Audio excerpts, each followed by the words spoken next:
We are going to look at a question called Cherry Blossom. This is question 4 from the June 2015 exam and is for 10 marks. This question covers the area of control system deficiencies and recommended controls. It focuses on the purchasing system for a client, being Cherry Blossom, and the aim is to recommend how they improve their control systems to reduce the risk of fraud and error. With any scenario question, timing is important, as you must factor in time to absorb the scenario. The understanding of the scenario included is critical in passing this question. You should allocate 1.8 minutes for every mark, and therefore around 18 minutes should be spent. It may be worth pausing the video at this point and printing off the exam question.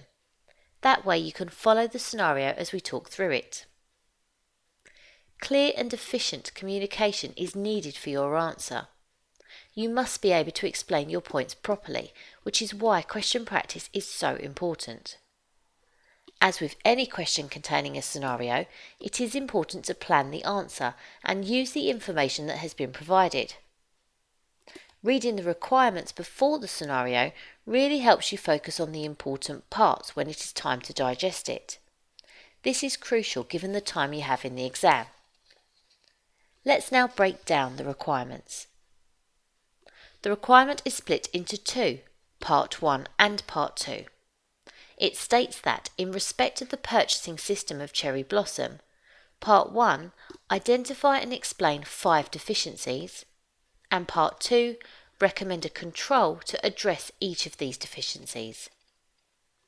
Both requirements are linked to one another, and this is very much a classic controls deficiency question from the examining team. It states that the total marks will be split equally between each part, and therefore with 5 marks each, the requirement should take you no more than 9 minutes each. The approach should be to review the scenario in detail. You now know what the question wants, so it's now time to review for evidence of control deficiencies in the purchasing system. You should underline or highlight the areas of the scenario that suggest there is a deficiency. I usually also number these so I can clearly see how many I have found. You can then make notes in the margins to assist you in planning your explanation of the deficiency. Both requirements are linked. Therefore, when you present your answer in the exam, you should consider setting up 2 columns and head them up deficiency and recommended control, making reference to the requirement numbers. Then in terms of marks being allocated, for Part 1, it asks you to identify and explain. You will be awarded half a mark for copying the deficiency from the scenario. You will then be awarded a further half a mark for being able to explain in your own words why this would be a deficiency for Cherry. For Part 2, it asks for a recommended control. 1 mark will be awarded for a realistic control that could assist in improving the deficiency found. After a review of the scenario, here are the 5 deficiencies I'm going to use for my answer. The requisition forms submitted to the purchasing ordering department do not require authorization. Current inventory levels are not indicated when goods are requested. Orders are made with suppliers from an authorized suppliers list, which was last updated 2 years ago. When goods are received, the goods are checked against the dispatch note, but not the original order. And invoices received are stored when received and only paid 60 days after the invoice is input into the system. Using these deficiencies, let us now structure our answer for parts 1 and 2.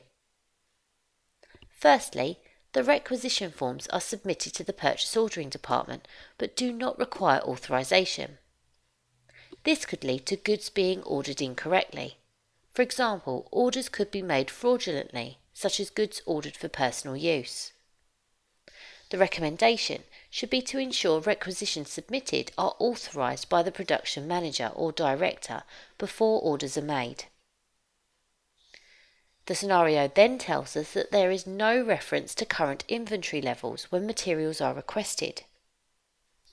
This suggests inventory levels are not reviewed at the point of order, which could lead to unnecessary purchasing costs and increased inventory storage costs if the order was not needed.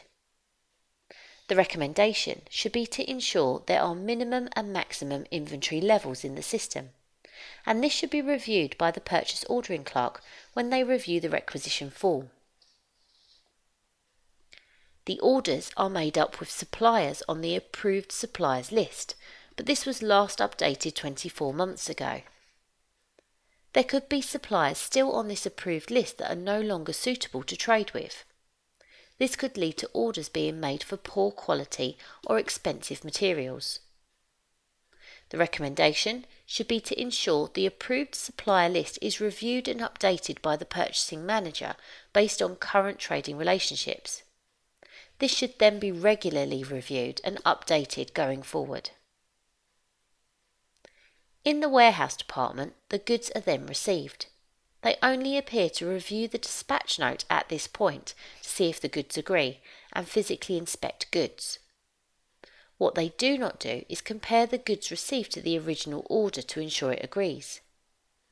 This could lead to incorrect goods received or incorrect quantities, which could delay production. You should recommend that the warehouse have a copy of the purchase order so they can compare the detail to the goods received as they come in and ensure they are the goods originally ordered.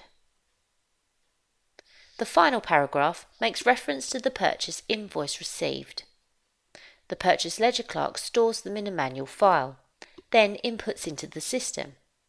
It is 60 days after the invoice is input into the system that the invoice is eventually paid. This could lead to Cherry breaking supplier terms if their payment deadline is before this, which could affect their ability to buy goods on credit. It also affects their ability to take settlement discounts with this current system. You should recommend that the policy of making payments after 60 days should be reviewed. They should be able to identify settlement discounts and take advantage of them to save money and ensure suppliers are paid within their payment terms. There are other deficiencies that can be drawn from this scenario, and you should review the ACCA suggested answer on their website as part of your exam preparation for this area. With the 5 deficiencies now identified, explained and presented clearly, the answer is now complete. Please remember, to be successful in this type of question, we need to plan the approach and ensure we have identified how long is needed for each part. Use headings to introduce your answers and space out your points so it is clear for the marker where the marks can be allocated. Finally, if there is a scenario, use it. This information was given to you for a reason, and at F8 they are trying to see if you can apply your knowledge to the given scenario and not just be able to remember the facts. I hope you found this video useful. Thank you and good luck.